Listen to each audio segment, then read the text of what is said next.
سبيل الدموع سبيل مريح. بسم الله الرحمن الرحيم. وقال تعالى: مثل الجنة التي وعد المتقون فيها أنهار من ماء غير آسن وأنهار من لبن لم يتغير طعمه وأنهار من خمر لذة للشاربين وأنهار من عسل مصفى ولهم فيها من كل الثمرات ومغفرة من ربهم كمن هو خالد في النار وسقوا ماء حميما فقطع أمعاءهم. مثل الجنة, perumpamaannya surga. Perumpamaan maksudnya gambaran gitu. Itu loh ceritanya ini begini ini. Namanya gambaran itu tentu saja tidak menggambarkan secara persis dari segala segi 100%. Yang cukup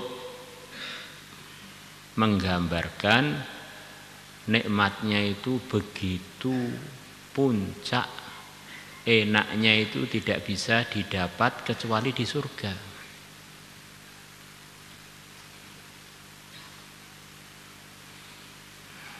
Namanya perumpamaan itu tidak mengungkapkan dengan sempurna tentu saja.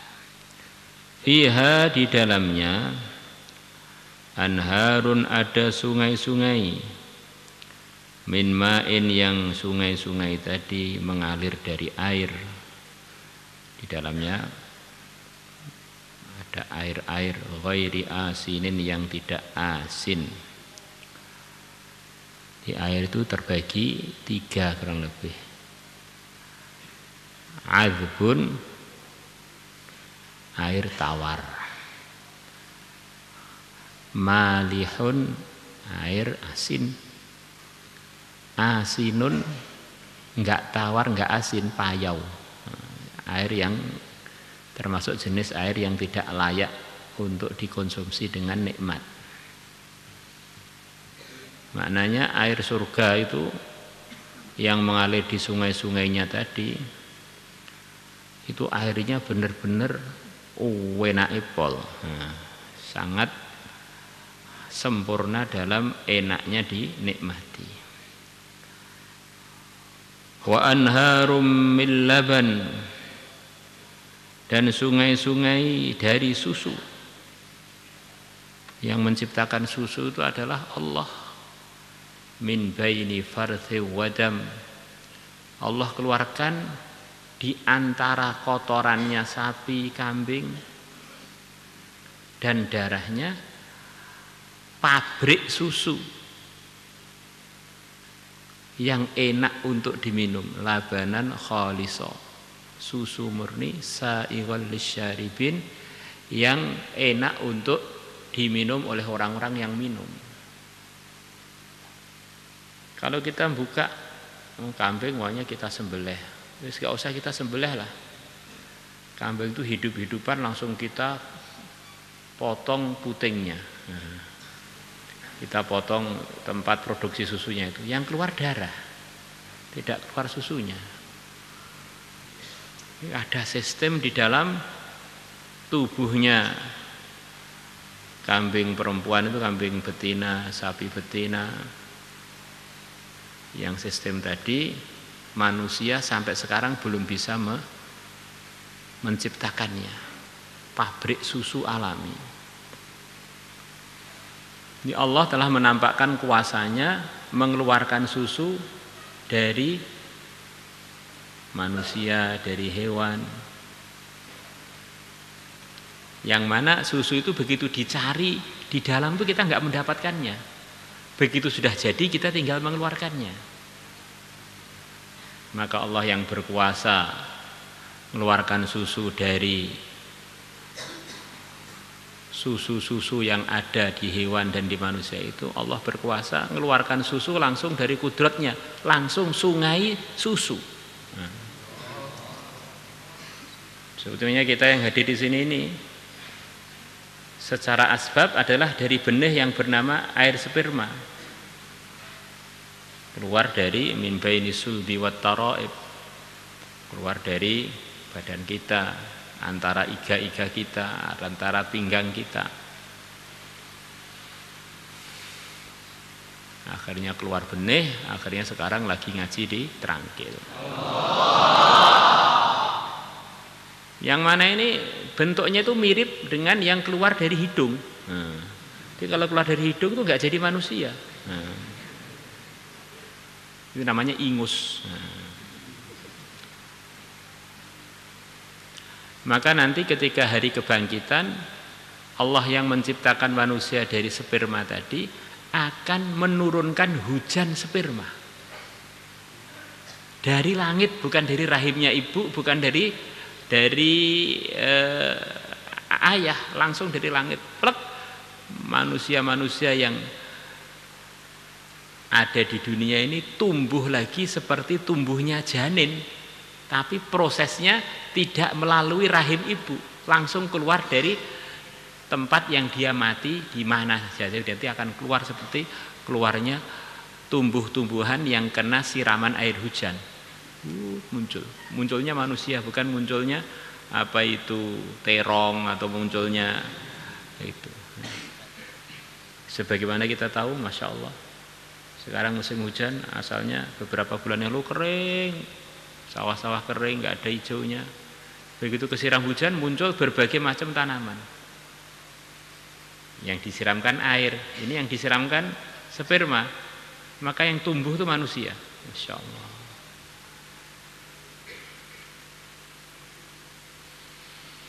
Lam yataghayyar ta'muhu, yang rasanya tidak berubah. Jadi kalau susu di dunia keluar dari puting susu itu enggak berapa lama dianggap susu segar, itu paling 4 jaman, lepas itu sudah mulai agak kecut, lama-lama busuk. Tapi kalau sungai susu surga enggak, terus seger, terus siap dikonsumsi.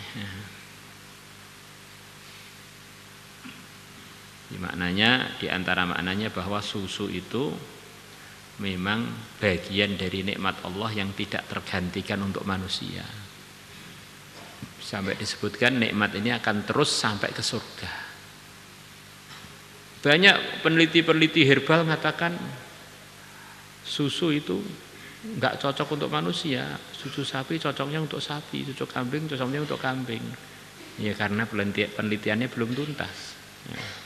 Ini susu itu sampai di surga itu terus akan dijadikan bagian dari kenikmatan khusus untuk orang-orang surga. Begitu pentingnya susu bagi manusia. Begitu kita lahir bukan disiapkan air putih, disiapkan air susu. Air susu ibu kita. Sudah siap 2 botol susu untuk setiap bayi. La ilaha illallah. Wa anharum min khamr, dan sungai-sungai yang dari khamr, dari arak. Di khamr itu aslinya dari anggur. Ini namanya khamr itu minuman khamr yang memabukkan itu aslinya, yang asli itu adalah yang terbuat dari anggur. Kalau selain anggur itu pengembangan. Maksudnya namanya khamr itu aslinya bahannya ya anggur itu. Akhirnya ada dari tape, cap topi miring. Itu sudah istilahnya hasil percobaan. Ini namanya aslinya khamr itu yang dikenal itu ya Dan sampai sekarang pun khamr yang memang dianggap asli khamr ya dari anggur itu. Maka khamr di sini ditafsiri sungai-sungai dari khamr, maksudnya dari perasan-perasan anggur itu yang tidak memabukkan. Ladzatin, yang lezat lisyaribin, bagi orang-orang yang meminumnya. Orang iman suruh bersabar sebentar, enggak boleh minum khamr di dunia. Nanti disiapkan di akhirat dia minum khamr sepuasnya tanpa perlu mabuk. Karena mabuk itu adalah kehinaan. Kita ini jadi manusia itu ya dianggap ada harganya karena masih punya otak. Maka kalau orang merusak otaknya dengan minum khamr, dengan narkoba, itu benar-benar sudah jadi seperti hewan, tapi berkaki dua, bisa ngomong. Nah, maka orang sudah nggak punya otak kan ghairu mukallaf majnun.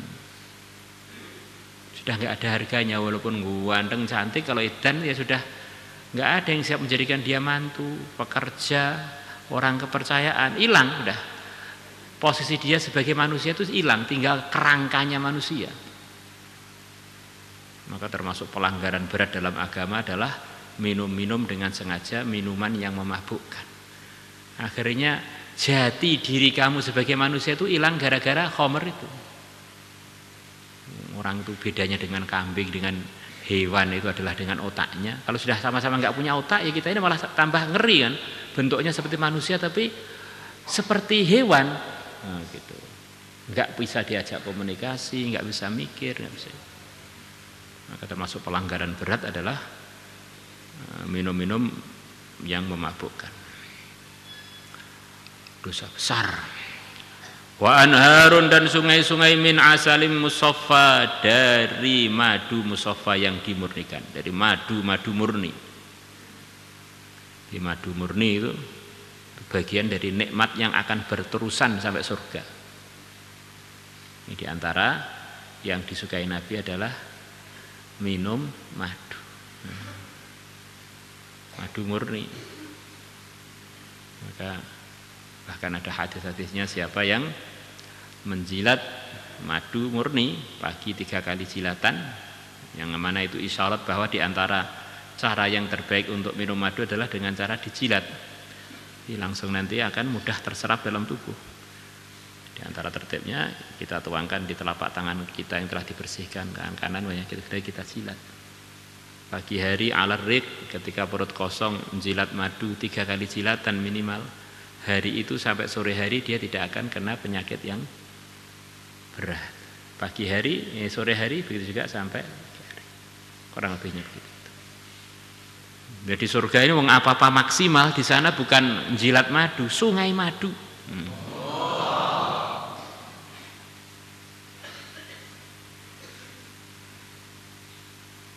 Sekarang banyak beredar madu, lah keasliannya itu ya sebagian asli, sebagian tidak. Tentu saja yang banyak manfaatnya fihi syifa'ul linnas, di dalam madu ada kesembuhan bagi manusia, itu ya madu asli itu.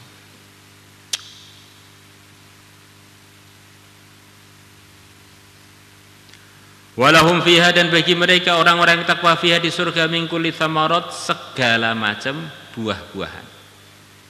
Ini termasuk nikmat yang diulang-ulang di dalam sekian banyak ayat Quran. Nikmat surga adalah thamarat, fakihah, thamarat, buah-buahan. Maka buah-buahan itu jelas di dalamnya itu ada kemanfaatan-kemanfaatan yang sampai diulang-ulang penyebutannya dalam Al-Quran. Bahkan itu akan dikekalkan menjadi bagian nikmatnya surga. Wa maghfiratum mir rabbihim, dan mereka mendapatkan ampunan dari Tuhannya, sudah diampuni semua kesalahan. Kaman huwa khalidun finnar, apakah orang takwa yang begitu beruntungnya mendapatkan kenikmatan-kenikmatan yang begitu banyak dan begitu sempurna tadi, kekal lagi, diridhoi Allah lagi, seperti orang yang ditakdirkan masuk neraka kekal abadi. Wasuku ma'an hamima, dan mereka di neraka diminumi air yang begitu panas. paksa minum. Sebetulnya itu air panas itu sebetulnya kemaksiatan-kemaksiatan yang mereka kerjakan di dunia itu. Omong yang melanggar, makan yang haram.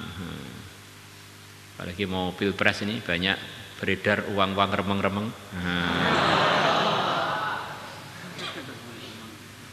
Faqat ta'a am'a'ahum, maka air panas tadi memotong-motong usus-usus mereka.